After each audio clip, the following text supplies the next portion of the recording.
This channel does not promote any violent, harmful, or illegal activities. All content provided by this channel is meant for an educational purpose only. মতুয়াগড়ের দিকে কেননা আজ মতুয়াগড়ে মুখ্যমন্ত্রী মমতা বন্দ্যোপাধ্যায় বনগাঁ ত্রিকোণ পার্কে মুখ্যমন্ত্রীর জনসভা, তারপর চাঁদপাড়া থেকে ঠাকুরনগর 3 কিলোমিটার পদযাত্রা করবেন। তবে ঠাকুরবাড়িতে যাবেন না মমতা বন্দ্যোপাধ্যায়। আমাদের সঙ্গে সরাসরি রয়েছেন আমার সহকর্মী দীপ, রয়েছেন আমাদের সঙ্গে। দীপ, এই মুহূর্তে তুমি সেখানে রয়েছো, মতুয়াগড়ে আজ মমতা বন্দ্যোপাধ্যায় যাবেন, এই মুহূর্তে সেখানে কেমন প্রস্তুতি দেখতে পাচ্ছ? দেখো, সবার আগে বলি ঘড়িতে এখন সময় সকাল 9টা, আর ঘন্টা তিনেক পরে মানে 12টার আশেপাশে মুখ্যমন্ত্রী মমতা বন্দ্যোপাধ্যায় তিনি ডুমুরজলা থেকে রওনা দেবেন ত্রিকোণ পার্কের উদ্দেশ্যে। হেলিকপ্টারে করে তিনি আসবেন এবং এই মুহূর্তে আমরা দাঁড়িয়ে রয়েছি চাঁদপাড়াতে, যে চাঁদপাড়া থেকে মুখ্যমন্ত্রী মমতা বন্দ্যোপাধ্যায় তিনি প্রায় 3 কিলোমিটার পদযাত্রা করবেন। এই মুহূর্তে যে ছবিটা দেখতে পাচ্ছ টিভি9 বাংলার দর্শকদের জানাতে চাইবো, এই মুহূর্তে পুলিশি নিরাপত্তার যে আঁটো ছবিটা সেটাই কিন্তু এই মুহূর্তে সরাসরি দেখাচ্ছে। একেবারে চাঁদপাড়া থেকে মুখ্যমন্ত্রী মমতা বন্দ্যোপাধ্যায় তিনি প্রথমে হেলিকপ্টার থেকে নামবেন, ত্রিকোণ পার্কে বক্তব্য পেশ করবেন, আর জোড়া কর্মসূচি রয়েছে তারপর তিনি চাঁদপাড়া থেকে এই রাস্তা ধরে তিনি মমতা বন্দ্যোপাধ্যায় এই রাস্তা ধরে তিনি এগিয়ে যাবেন। ইতিমধ্যে তুমি দেখতে পাচ্ছ প্রস্তুতির ছবিটা কেমন, নিরাপত্তার ছবিটা একদিকে রয়েছে, তার পাশাপাশি স্থানীয় যে তৃণমূল নেতৃত্বের তরফে মানে বনগাঁ সাংগঠনিক জেলা তৃণমূল নেতৃত্বের তরফ থেকে গোটা এলাকাটাকে কার্যত পোস্টার এবং ব্যানার দিয়ে মুড়ে ফেলা হয়েছে এবং অধিকাংশ পোস্টারেরই ভাষা কিন্তু এক, যে এসআইআর মানছি না, মানব না, সেই পোস্টারই কিন্তু গোটা এলাকা জুড়ে দেখা যাচ্ছে। এবং এই মুহূর্তে যা পরিস্থিতি, কম করে 3 থেকে 3,500 রাজ্য পুলিশের উচ্চপদস্থ কর্তা থেকে শুরু করে সিভিক ভলেন্টিয়ার সব মিলিয়ে প্রায় 3,500 পুলিশ কর্মী গোটা এলাকায় মুড়ে ফেলা হয়েছে। একদিকে তৃণমূল কর্মী সমর্থকরা তো রয়েছেন, তার পাশাপাশি পুলিশি নিরাপত্তার যে আঁটো ছবিটা এই মুহূর্তে দেখাচ্ছি।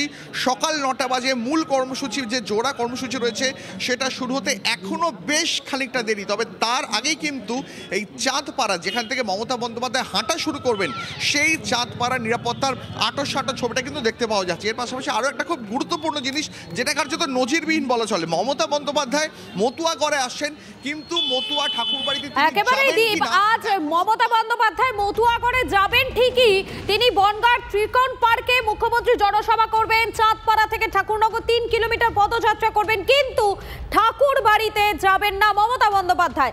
এসআইআর নিয়ে মতুয়াদের ঠিক কি বার্তা দেবেন মুখ্যমন্ত্রী? রাজনীতির নজর এই মুহূর্তে মতুয়াগড়ের দিকেই রয়েছে। আজকে আমাদের এই দুঃসময় আমরা আশা করেছিলাম মাননীয় মুখ্যমন্ত্রী মমতা বন্দ্যোপাধ্যায় তিনি আমাদের বাড়িতে আসবেন, এলে আমরা আরেকটু মানসিকভাবে জোর পেতাম, আমরা এটা প্রত্যাশা করেছিলাম। কিন্তু উনি কেন এলেন না এটা ওনার ব্যক্তিগত ব্যাপার, এলে আমরা খুশি হতাম, মানসিকভাবে আরও জোর পেতাম, আসা উচিত ছিল। আমরা এখনও প্রত্যাশা রাখছি তিনি যেখানেই আসুন না কেন অন্তত এক পাক ঠাকুরবাড়িতে আসবেন। মমতা ব্যানার্জি বনগাঁতে মিছিল করবেন, তিনি মূলত অবৈধ অনুপ্রবেশকারীদের জড়ো করবেন, আর আমি সাঁইথিয়াতে মিছিল করব রাষ্ট্রবাদী দেশপ্রেমিকদের সাথে নিয়ে। সিএ করলে মানুষগুলো বিপদে পড়বে এবং সেই কারণে মানুষ প্রতিবাদ করছে। আমরা সেই প্রতিবাদে আমাদের মতন করে সামিল থেকেছি, এমনকি অনশন মঞ্চ মতুয়া মহাসংঘ সেখানে আমরা গেছি।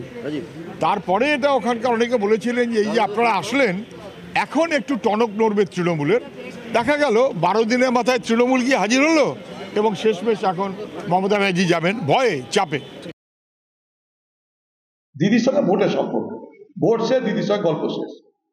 এখন ভোট এসছে, মতুয়া এলাকায় ঘোরাঘুরি আরম্ভ করেছে, কিন্তু ওখানকার যারা মতুয়া সম্প্রদায়ের বিরাট অংশের মানুষ তারা কিন্তু আজকে খুব আতঙ্কে আছে, তাদের নামটা হবে কি হবে না। সেই মর্মে আমি উভয় দলকে বলবো, টিএমসি বিজেপি উভয়ের দায়িত্ব সেই মতুয়া সম্প্রদায়ের মানুষের নামকে অন্তর্ভুক্ত করা, এটুকুই জানি। এসআইআর বন্ধের দাবি জানিয়ে কয়েকদিন আগে মুখ্য নির্বাচন কমিশনারকে চিঠি দিয়েছিলেন মুখ্যমন্ত্রী মমতা বন্দ্যোপাধ্যায়। সোমবার আরও একটি চিঠি দিলেন মুখ্যমন্ত্রী, প্রশ্ন তুললেন অস্থায়ী কর্মী বিতর্কে। আর এদিকে এসআইআর নিয়ে দলকে ফের সতর্কবার্তা অভিষেকের, মৃত্যুর কৈফিয়ত চাইতে দিল্লি যাচ্ছে তৃণমূলের প্রতিনিধি দল। এসআইআর আর এসআইআর, রাজ্য যেন এখন এই একটা শব্দেই মেতে।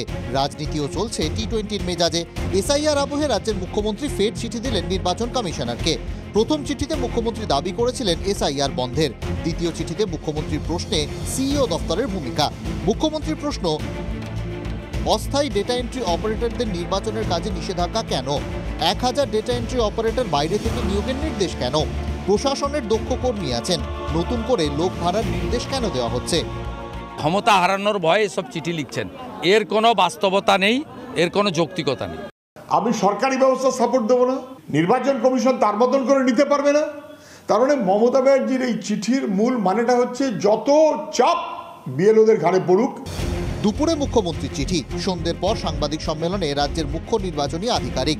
মুখ্যমন্ত্রীর চিঠির প্রেক্ষিতে তাঁর জবাব, ডেটা এন্ট্রি অপারেটর যে এখন কন্ট্রাকচুয়াল আছে, ইসিআই ডিসিশন আছে, ওদেরকে ইউজ করা যায় না। ডেটা এন্ট্রি অপারেটর জন্য ইসিআই সঙ্গে আলাপ করলাম, ইসিআই বিহারে বললো বিহার এসআইআর হয়ে গেছে, বিহারে একটা টেন্ডার হয়েছে, ওরকম টেন্ডার আপনারা ফ্লোট করতে পারেন। এই জন্য আমরা টেন্ডার ফ্লোট করেছি যেটা আছে। চিঠি যুক্তি পাল্টা যুক্তি তুঙ্গে। এদিকে দল হিসেবে তৃণমূল এসআইআর নিয়ে আরও কঠোর অবস্থানে। দলের নেতাদের সঙ্গে বৈঠকে সেটাই পরিষ্কার করে দিলেন অভিষেক বন্দ্যোপাধ্যায়। কার্যত ভোটের দামামাটাও বাজিয়ে দিলেন। নির্বাচন ঘোষণা হয়ে গেছে, এটা 6 মাসের নির্বাচন। বাক্স বস্তা নিয়ে জেলায় চলে যান, ফিরবেন না। এসআইআর পর্বে পারফরমেন্সের ওপর নির্ভর করবে পদ থাকবে কিনা। বাছাই করা নেতাদের নিয়ে তৈরি করা জেলা কোঅর্ডিনেটরদের এই বার্তাই দিয়েছেন তৃণমূলের নাম্বার 2। পাশাপাশি সাংসদদের একটি দল দিল্লি যাচ্ছে অভিষেকের নির্দেশে। 10 সাংসদের দল তৈরি।